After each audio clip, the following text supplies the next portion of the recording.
ఒకప్పుడు 60-70 ఏజ్లో మనం ఎక్కువగా కూడా ఈ మోకాళ్ళ అరుగుదల అనేది చూసేవాళ్ళం. కానీ ఇప్పుడు ఎర్లీ 40s-50స్లో కూడా ఈ మోకాళ్ళ అరుగుదల అనేది చూస్తున్నాం. చాలామంది మోకాళ్ళకి సంబంధించి ఎన్నో సమస్యలతో బాధపడుతున్నారు. అయితే ఎర్లీ 40s-50స్లో ఎందుకు ఇంతలా మనం మోకాళ్ళకి సంబంధించిన సమస్యలు చూడాల్సి వస్తుంది? దీనికి గల కారణాలు ఏంటి?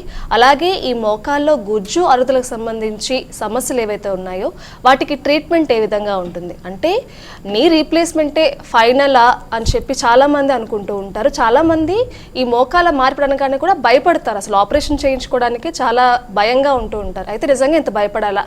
మోకాల మార్పిడి అనేది ఎంత సులభంగా మనం చేయించుకోవచ్చు? ఈ అంశాలన్నీ కూడా ఈనాటి కార్యక్రమంలో మనం మాట్లాడుకుందాం. అలాగే చాలా మంది లిగమెంట్ ఇంజరీస్తో కూడా బాధపడుతూ ఉంటారు కాబట్టి వాటి గురించి కూడా ఈనాటి కార్యక్రమంలో చర్చిద్దాం.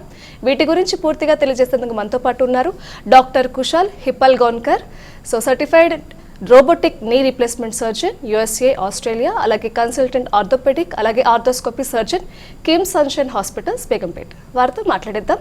అలాగే ప్రేక్షకులు మీకేమైనా సరే మోకాళ్ళ సమస్యకు సంబంధించి ఏమైనా ఇబ్బందులున్నా, మీకు ఎవరైనా కూడా మోకాళ్ళ రీప్లేస్మెంట్ సజెస్ట్ చేశారు, దానికి సంబంధించి ఏమైనా భయాలున్నా అపోహలున్నా కూడా మీరు డాక్టర్ గారితో మాట్లాడచ్చు.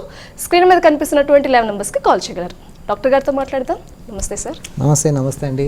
Thank you for having me and మాట్లాడదాం. ఎస్ సార్, అయితే స్టార్టింగ్లో నేను చెప్పినట్లు ఒకప్పుడు 60-70 ఏళ్లకు వయసు మీద పడుతుంది కాబట్టి చాలా మందిలో మనం మోకాళ్ళ అరుగుదల చూసేవాళ్ళం. కానీ ఇప్పుడు వయసుతో సంబంధం లేకుండా 40 ఏళ్ళు 50 ఏళ్ళ వాళ్ళలో కూడా మనం చూస్తున్నాం. అంటే ఇంత ఫ్రీక్వెంట్గా ఇంత మందిలో ఈ మోకాళ్ళ సమస్యలు ఎందుకు పెరుగుతూ వస్తున్నాయి? అంటే పాతకాలంలో కూడా యంగ్ ఏజ్లో ఆర్థరైటిస్ అంటే మోకాలు అరగడం అయ్యేవాళ్ళని, కానీ ఇప్పుడు ఆ అవేర్నెస్ ఎక్కువ ఉంది. డయాగ్నోసిస్ తొందరగా జనాలు వస్తున్నారు హాస్పిటల్స్కి.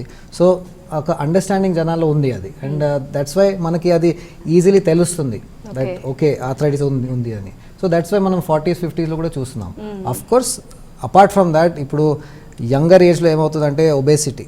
సో ఎక్కువ పాపులేషన్లో మనకి ఓవర్ వెయిట్ ఒబేసిటీ ఎక్కువ ఉంది.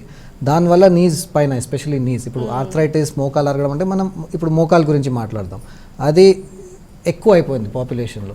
సో స్ట్రెస్ మోకాల్ పైన ఎక్కువ ఉంటుంది. సో యంగర్ ఏజ్ గ్రూప్లో. Second is sedentary life style. అంటే మొత్తం ఐటీ కంపెనీస్లో without going for any workouts, without having much activity, ఇంట్లోనే ఎక్కువ కూర్చొని ఉంటున్నారు.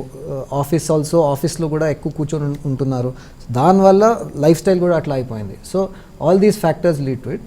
కానీ అట్లేం లేదు. అంటే యంగర్ ఏజ్ గ్రూప్లో అపార్ట్ ఫ్రమ్ ఇప్పుడు మోకాలు అరగడం ఒకటి ఏజ్ రిలేటెడ్, బట్ కొన్ని వేరే రకంగా ఉంటాయి. అంటే రుమటాయిడ్ ఆర్థరైటిస్, కీలవాతం, ఓకే, పోస్ట్ ట్రామాటిక్ ఆర్థరైటిస్ అంటే ఫ్రాక్చర్స్ ఆర్ ఇంజురీస్ తర్వాత అయ్యే ఆర్థరైటిస్, అవి యంగర్ ఏజ్ గ్రూప్లో అవ్వచ్చు.